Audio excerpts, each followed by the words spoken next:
Assalamualaikum warahmatullahi wabarakatuh. Hello friends, how are you today? I hope all of you are in good conditions, although it is still pandemic era. Still keep healthy, right? Well, my name is Fika Nur Fatika, and I'm from English Department 4. My number is 3090-6170. Well, in these sections, I would like to give my presentations with the title The Rules of Phonology and Prosodic Phonology. The rules of phonology. Phonological rules are part of speakers' knowledge of language. The phonemic representations are minimally specified because some features values are predictable. For example, in English, all nasal consonants are voiced, so we don't need to specify voicing in the phonemics feature matrix for nasals. Similarly, we don't need to specify these features around for non-low back vowels. Type of phonological rules. The first is assimilations, the phonological process in which a sound changes to resemble a nearby sound and can occur both forward and backward. Vowel nasalizations in assimilations, a rule that makes neighboring segments more similar by copying or spreading a phonetic property from one segment to the other segments. For example, the word lay and play. The differences between both of them, the example is in P sound, lay and play. The next is dissimilations. This a rule where two close or adjacent sounds become less alike with respect of some property. For example, in word of and us and becomes f and us and. For example, in word fifth and sixth come to be pronounced as if they were spelled fifth and sixth.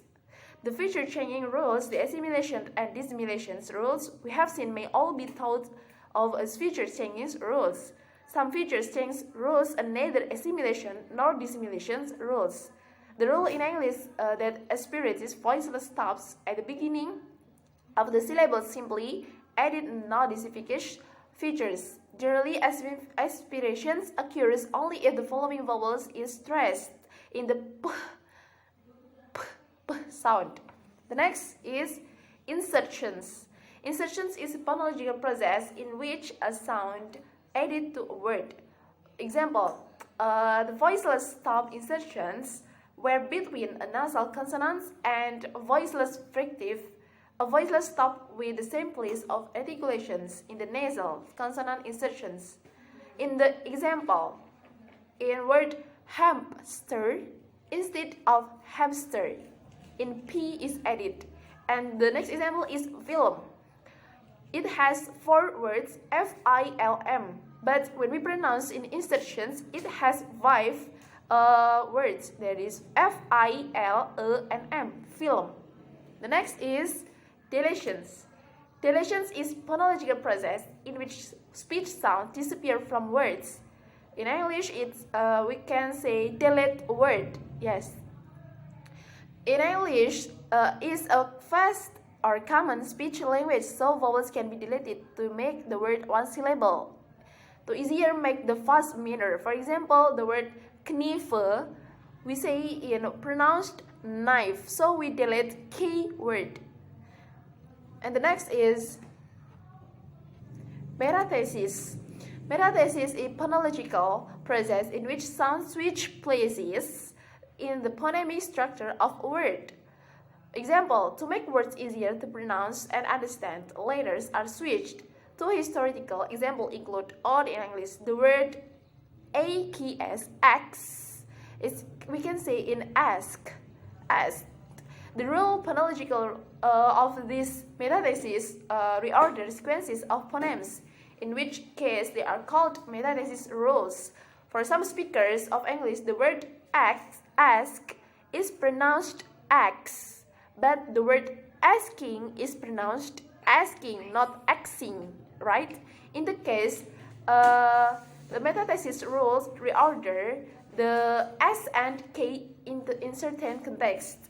The next is prosody. What is prosody? It is the study of the tone and the rhythm of speech and how these features contribute to meaning.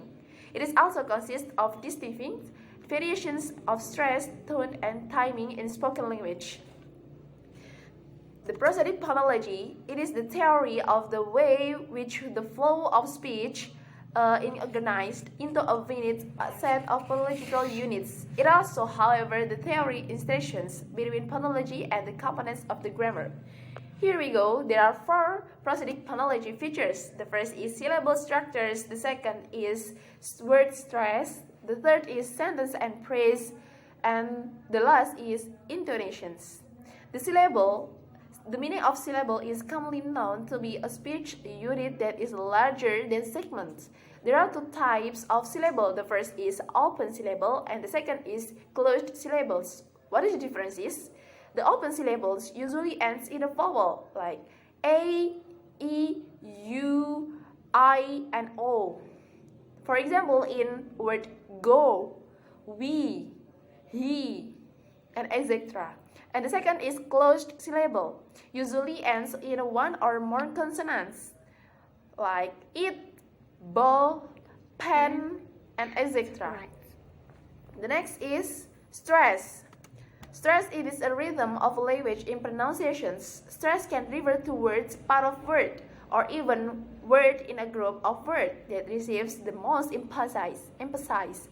Stress is the relative emphasis that may be given to certain syllables in a word. There are 4 general rules about word stress. The first is stress the first syllable.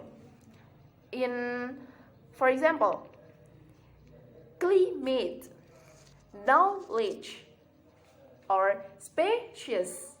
The second is stress the last syllable. Require, decide. The third is the stress second to the last syllable. For example, in the end, I see. Aesthetic, geographic, that's. And the word ending tion or shun. Extensions, retributions, and the last is stress the third from the last syllable of words at the end in C, T, P, and G. For example, in democracy, are stanley. And the next is sentence and phrase stress. Sentences stress is the music of spoken English. Sentence stress is what gives English its rhythm or beat. When words are combined into phrases and sentences, one syllable receives more stress than others. The basic rules of sentence and phrase stress, there are 3. The first is content words are stressed, second, structure words are unstressed, and the third is the time between stressed word is always the same.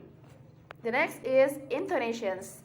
In phonetics, the melodic pattern of the utterance, intonations helps to recognize the language that you hear in the same way as the melody of song helps you recognize that song that you are listening. It also conveys differences of expressing meaning. For example, surprise, anger, happiness, mellow, or etc. There are 2 types of intonations. The first is rising intonations and falling intonations. For example, in rising intonations, your name is John? It can be expressed a number of various emotions such as non-finality, surprise, doubt, and etc. But in falling intonations, we can know the example like this. Your name is John? Yes, it is used for asking or giving information in normal, quiet, and emphatic style. There are 7 cases where intonation matters. The first is asking questions, making statements, listing things, expressing feelings, stressing importance of some things, contrasting between things, and using tag questions. Okay, friends, I think that's all my PPT and presentations. Thank you for watching. If you all have any comments or suggestions, just comment in below and don't forget to like and subscribe. Okay, thank you. Wassalamualaikum warahmatullahi wabarakatuh. See ya.